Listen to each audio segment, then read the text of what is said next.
রবীন্দ্র স্মৃতি বিজড়িত ঐতিহ্যবাহী পেনেটি বাগানবাড়িতে কবি প্রণাম। বিশ্বকবি রবীন্দ্রনাথ ঠাকুরের ১৬৪তম জন্মজয়ন্তী পালিত হল রবীন্দ্র স্মৃতি বিজড়িত পানিহাটির ঐতিহ্যবাহী পেনেটির বাগানবাড়িতে, যা গোবিন্দ কুমার হোম নামে পরিচিত। অনুষ্ঠানের আয়োজন করে পানিহাটি পুরসভা। বহু বিশিষ্ট ব্যক্তি অনুষ্ঠানে উপস্থিত ছিলেন।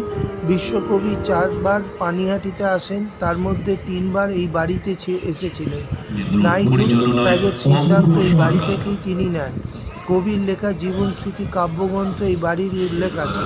কবি আবক্ষ মূর্তিতে এদিন মাল্যদান করার মধ্যে দিয়ে অনুষ্ঠানের সূচনা হয়। এরপর গান, কবিতা ও নৃত্যের মধ্যে দিয়ে কবিকে শ্রদ্ধা জানানো হয়। ছিল অরিন্দম ভট্টাচার্যের তোলা ছবি প্রদর্শনী।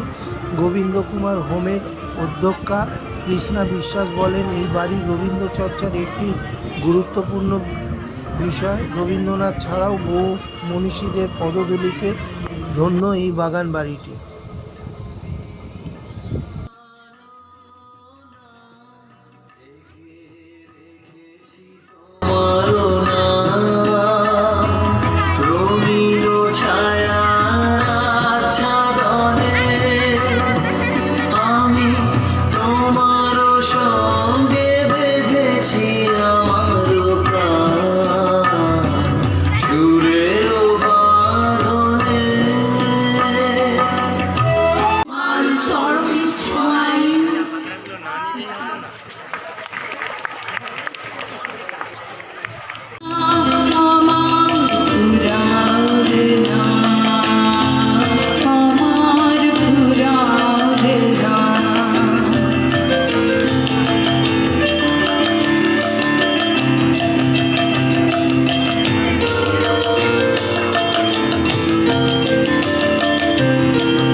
ঝরিছে বকুল, কুজিছে কপিল, যামিনী জোছনা মাত্রা।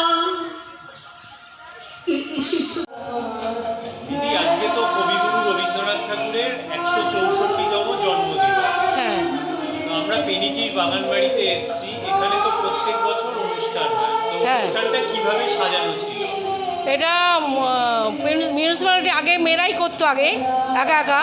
তারপর মিউনিসিপ্যালিটি থেকে উদ্যোগ নিয়ে ওরা 10 বছর ধরে করছে। হ্যাঁ, তারও বেশি হবে। মিউনিসিপ্যালিটি থেকে অর্গানাইজ করছে, বিভিন্ন জায়গা থেকে সবাই এসে কবিগুরুকে সম্মান জানিয়ে যায় এই দিনে। এই বাড়িটা তো হেরিটেজ বাড়ি। Heritage declare. রবীন্দ্রনাথ ঠাকুর এখানে এসেছিলেন 4 বার। প্রথম যখন বাড়ির বাইরে প্রথম বেরোয় পেনেটির বাগান বাড়িতে, এইখানে উনি প্রথম আসেন। পুরো পরিবার, সম্পূর্ণ পরিবার এসেছে গোবিন্দমে, এবং এরা 48 দিন ওরা সপরিবারে এখানে ছিল থাকার। হ্যাঁ হ্যাঁ, বেলুন করার আগে স্বামী বিবেকানন্দ এখানে দেখতে এসেছিল জায়গাটা, কিন্তু জায়গাটা ছোট বলে উনি আর এখানে বেলুন করলেন না। আপনার নাম? কৃষ্ণা বিশ্বাস।